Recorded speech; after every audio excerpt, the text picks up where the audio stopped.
Welcome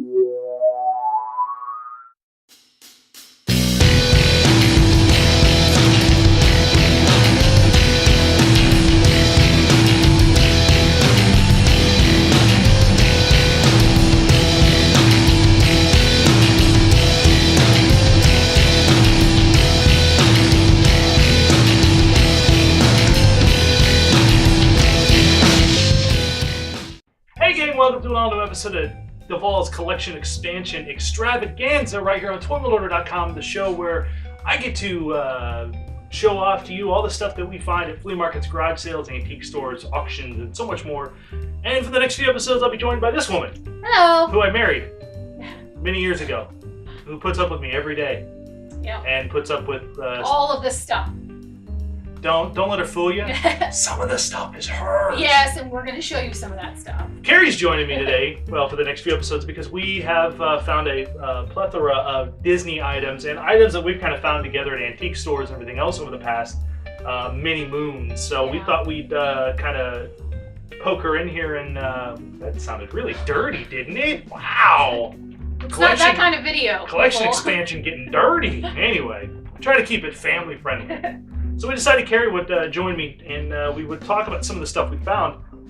We found a lot of stuff, and as you can see, the stuff on the counter as well as the stuff beside all of Carrie. this is for some different episodes. So yes. Pay no attention to the stuff in the corner. We have lots to do. This God. episode, we're going to show you a lot of Disney stuff, a couple action figures, a lunchbox. Kind of fly through the, not fly through, but kind of maybe a board game or so here that we can get to right here, and a couple other things. So let's get underway. I think one of the things Carrie and I find very fascinating is whenever we go on road trips, we always happen to stop at all of the antique stores that we can find that we have actually never been to. And we have been to just about most of them in the central Illinois area over the past several years. Yeah. We continue to kind of, the farther out we go, the more and more we branch out. And some of the stuff we found has been pretty interesting, actually. One of the things that Carrie spotted that she loved and thought was really neat were these little bitty salt and pepper shakers from Disney, Gourmet Mickey line. They're just little salt and pepper shakers with Mickey on them. Still got the bottoms in them. Kind of little fancy, kind of little things. We won't use them for salt and pepper shakers. No, not at all.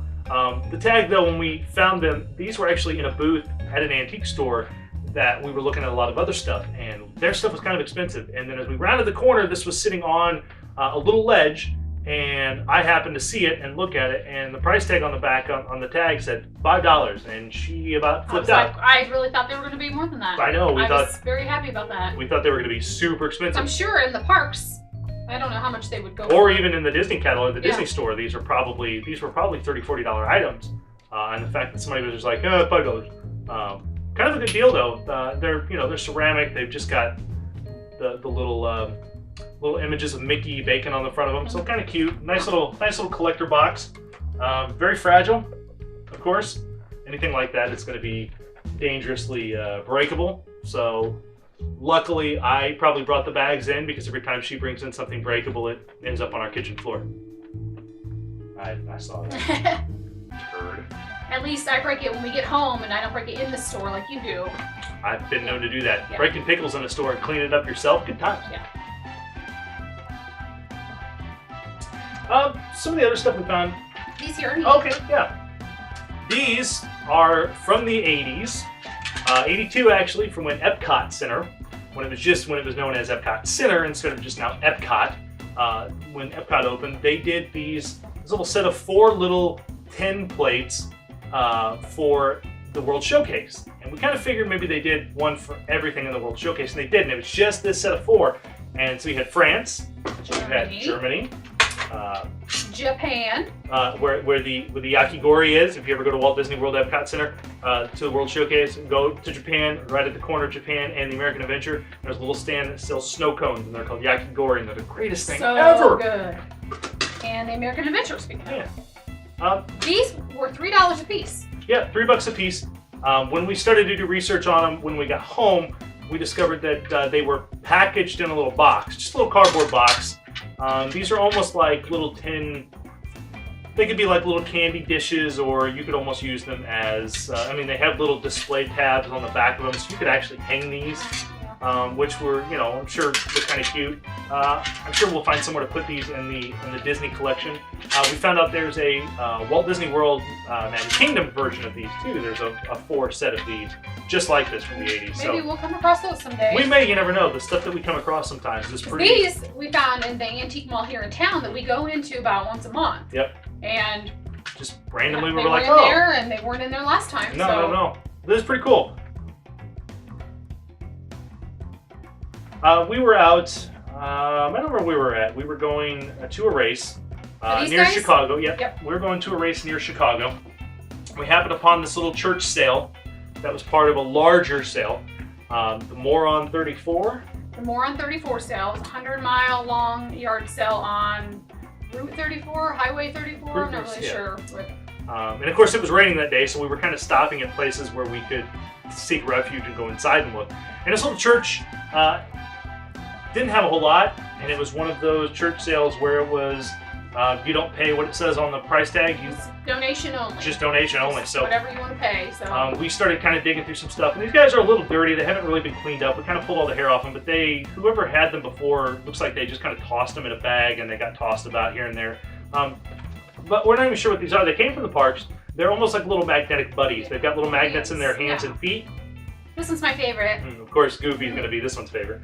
But we found Minnie, we found Goofy, we found Pluto, a little Donald, Tigger in his safari outfit, much like Minnie, and Stitch.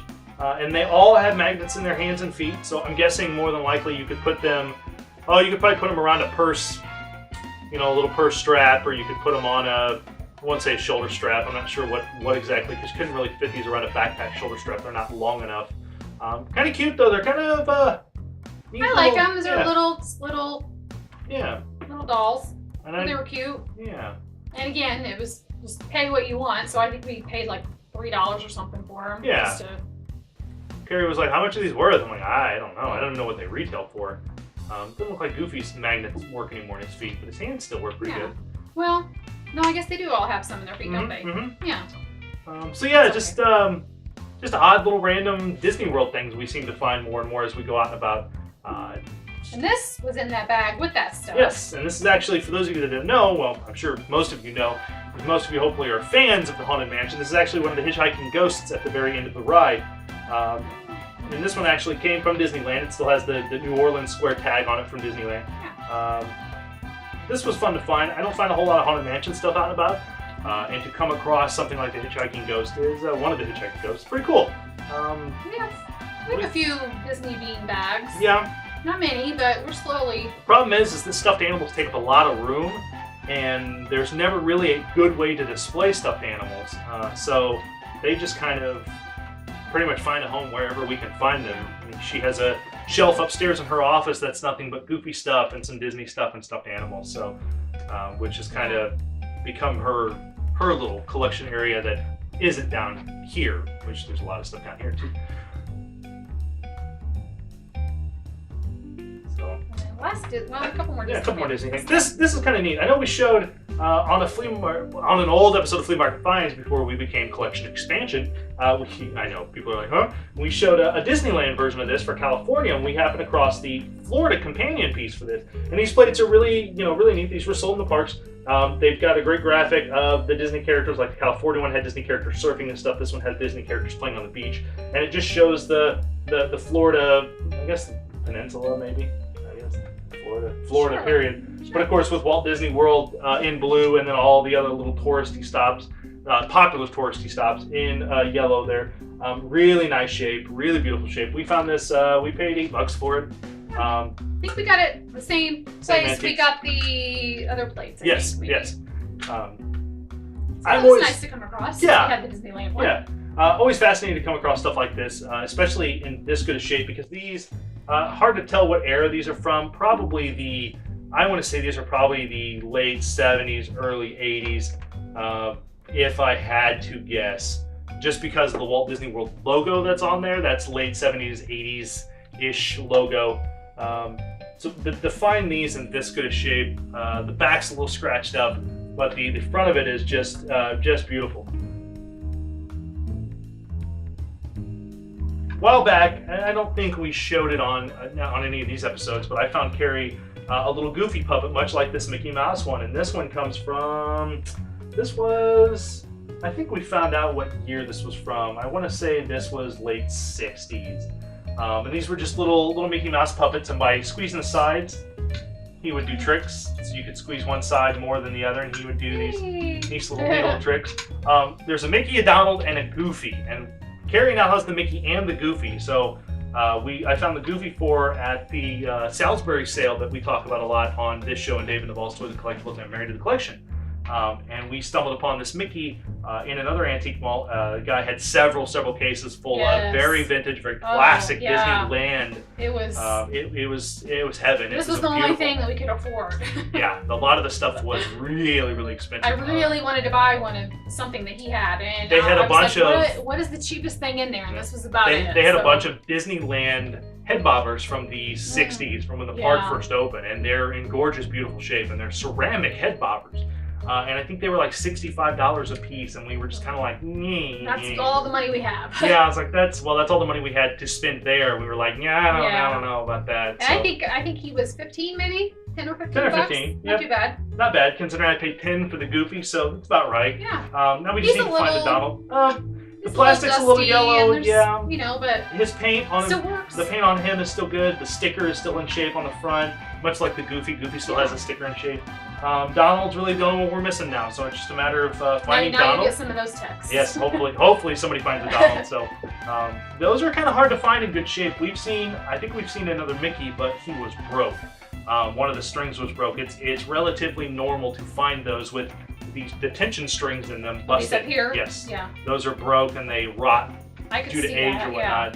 Yeah. So it's kind of hard to find those in really good shape. So it's nice that we found a Mickey and a Goofy. Yeah, his nose is missing a little paint. Little paint. But looks good. Overall shape, he's really nice. I'm happy with that. Yeah, it's really cute. And of course, we can't leave you guys. We can't just show you Disney stuff and not show you action figure stuff. Okay, this is where I can take a nap. Actually, I found that. Actually, we'll do the lunchbox. The lunchbox is fun. Of course, we've been finding lunchboxes more and more over the years. And the lunchbox collection is kind of growing faster than we can get shelves for them because we've been buying expensive shelves for them. So, we keep finding lunchboxes, and I keep going, no, we're going to put this for now. I found a lunchbox, a G.I. Joe lunchbox, actually Carrie found it a while back, and then she found this one in a barn sale. All the guys' other lunchboxes he had were really expensive except for this one. And it's the G.I. Joe Defiant lunchbox from, I think, 87. The sticker's still in good shape. The chrome sticker is shiny and new. I know when I showed this to Dave Draper, he was very upset because he has one and it's in really nasty shape. And I'm pretty sure we only paid $5 for this. Yes, we only paid $5 for this. And it has the thermos. And it's got the thermos, which is in really good shape. Really no discoloring, no fading or anything. Still in pretty shape. Of course, the top and everything is still here. Finding one of these lunch boxes these days is kind of getting harder and harder to discover because these are getting harder and harder to find in really nice shape. Well, yeah, we find lunch boxes a lot, but kids will have put stickers on them, or like this one's got a little bit of writing on the side of it, like someone's name. Yeah. But I thought for $5, I mean, we could probably get that off with something. Yeah. But yeah, kids put stickers all over the lunch boxes, or they've written all over it or something. So it's hard to find one. But to find one, there's just a little bubbling at the top. But other than that, the sticker's in, like I said, really nice shape. Still shines, still sparkles. But yeah, it was a good find by her for $5 because I was in another part of the barn and she's like, "Come look at this." Yeah. So yeah, $5. I know. I need to just be quiet. A lot of times we come home with stuff that you will probably wouldn't have seen. That's true. That's true. One of them we'll show here in a little bit. As actually, we'll end the show with one more Disney thing. That's actually pretty cool. Oh, I think I know what you're talking about. These actually, we'll start with this one. Yeah, I don't know. I know what this is, but I don't know who this is. I've had this Quicksilver figure for a while now. And for the longest time, he was missing his wings and he was missing Tallyhawk.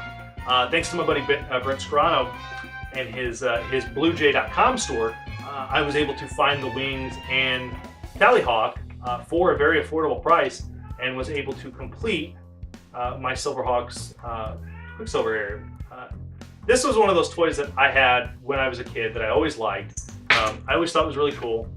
The problem is finding them these days where the chrome isn't bad. Like some of the leg, the chrome's starting to fade. He's got a little bit of paint missing on his nose, which is easily fixable. Now people will probably be like, "Oh, she's so stupid."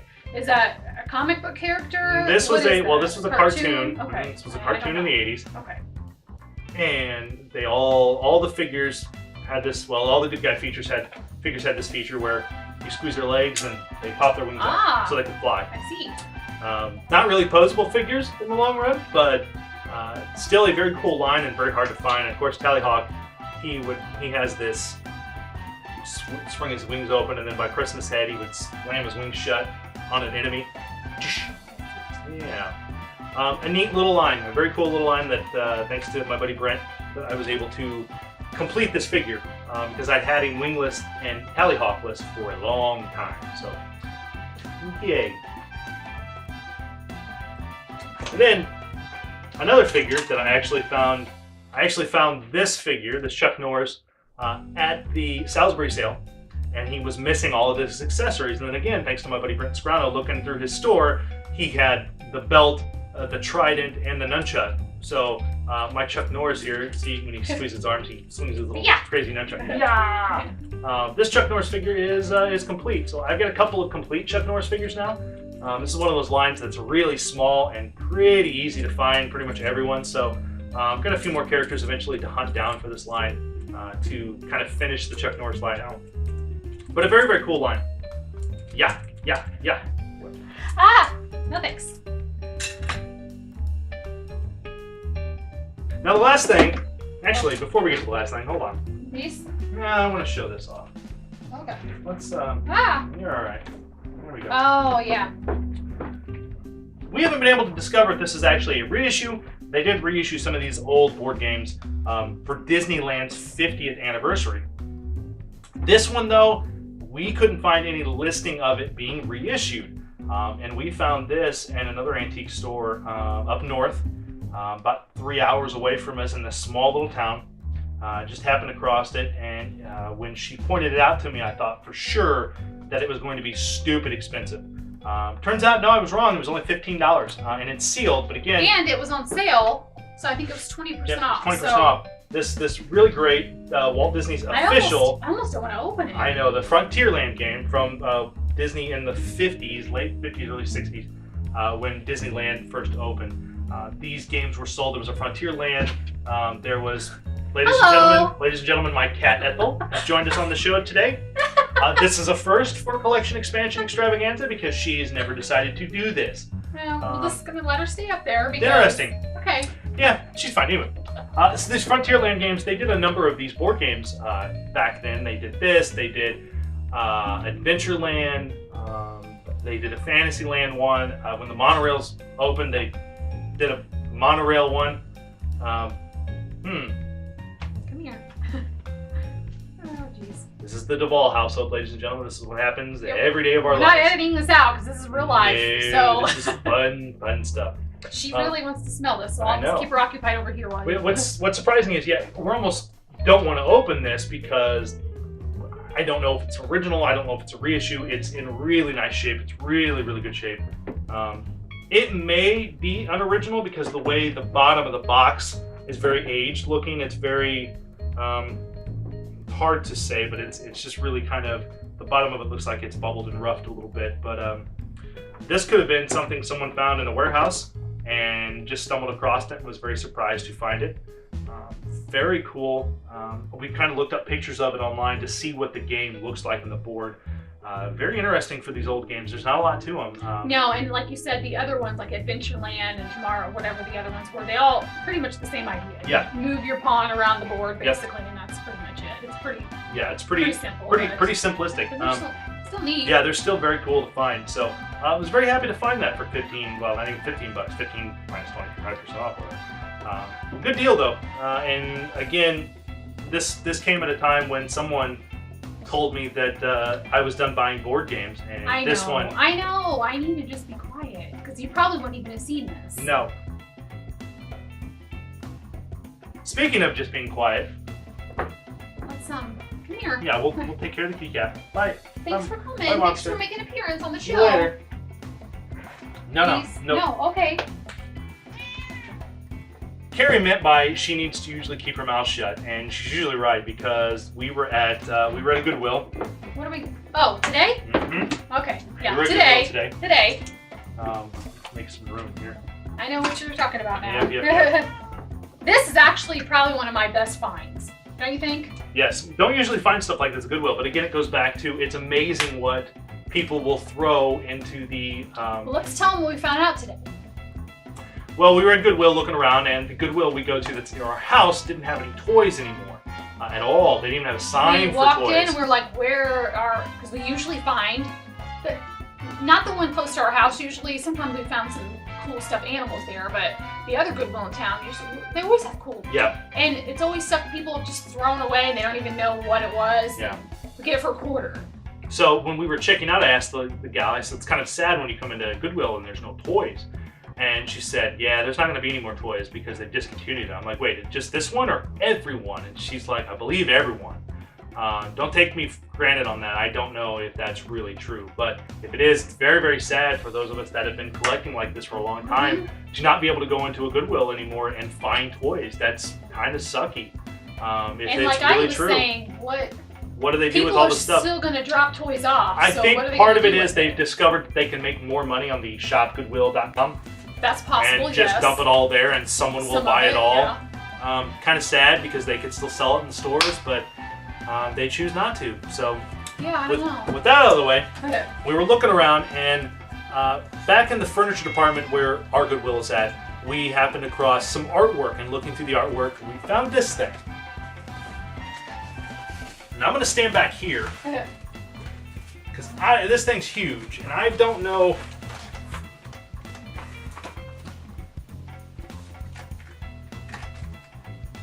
So we found this awesome Disney's 75 years print, and this actually is a framed matted print from the Disney galleries, and the price tag is still on the back of it, and this originally retailed for $99 to have this framed and matted and all this, and it's a really beautiful print. Got his girlfriend right here in the corner. Yeah, got Ariel in the corner. Really, really cool looking print. And we know how expensive these are because we were just at Disney World, and you wanted to buy a print, and I was like, oh boy, I don't think that's going to happen. No. Price tag on this was $13. And when I saw that, I said, oh, I don't care, we're buying it because we're not going to see it again. It's got a little damage down in the corners. Down here, just a little bit. Just a little damage. But the frame itself, the print is still in beautiful shape, and it's a gorgeous, gorgeous print. I looked on eBay before we started this episode. I didn't find any of these on eBay. I found a lot of the smaller prints and the plates, and those go for about $100 almost to a degree. So I imagine something of this caliber, if you were to list it, would probably be a $200 or $300 item right now. Just because these were Really? Yep, these were kind of rare at the and time. Like we were talking, I just don't understand some of the stuff people take to Goodwill. Yeah. I don't understand what. Why would you drop this off at a Goodwill? I don't know. It's a good question. It's weird the amount of stuff that you'll find, the odd stuff you find that are just tossed in the Goodwill bins. I know on the shopgoodwill.com a lot of times when you look up certain toy lines like Transformers or G.I. Joe, there's boxed items, vintage mint boxed items on there, and you're like, who throws those to Goodwill? Like I guess somebody didn't know and just found them in a garage and was like, it's stupid toys and get rid of them. That's great, but I just can't imagine. Or they just want to get rid of it and they don't want to go through the trouble of trying to sell it. I don't know. That could be. It's crazy stuff. Just the amazing stuff you find. When you're out and about. That's why we always say keep digging, because you never know what you're going to find. Well, again, that wraps up this episode of Collection Expansion Extravaganza. Make sure you check us out on YouTube. YouTube.com/ToyWorldOrder. And make sure you subscribe to all the great videos. Of course, you can find us on ToyWorldOrder.com, where you can listen to myself and Carrie every other week on Married to the Collection. You can hear myself and my buddy Dave Draper on David Duvall's Toys and Collectibles podcast, as well as all the great reviews and story items we have going on there. And soon to be the debut of new shows, which we have kind of talked about some of them. One of them I haven't talked about, but we actually filmed about almost 8 hours worth of work a couple weekends ago filming for this one show. So a lot of great original programming is coming to Toy World Order. It's just taking a lot of time to get it together. because I want to make sure things look right, work right, that it's good. I don't want to just throw something together and throw it up, because that's no fun. I want to make it enjoyable for you guys, the viewers, because that's what really matters. Hopefully you enjoyed this, and I'm not going to appear on all of these. I just wanted to make an appearance on this one because all these cute little Disney things were actually mine. Yes, and our cat yes, says hello. people, I'm collecting things now. Yes, she is. A lot. So, this has been a fun episode, and we've got a couple more with some Disney stuff. So, make sure you stay tuned right here on ToyWorldOrder.com, and make sure if you're watching on YouTube, hit subscribe, because it helps us out, and it helps us continue to do shows like this and all the new programming coming up. So that's a good thing. So, gang, until next time, for Mrs. Devall, I'm Devall saying, keep digging, because you never know what you're going to find. Take care, guys.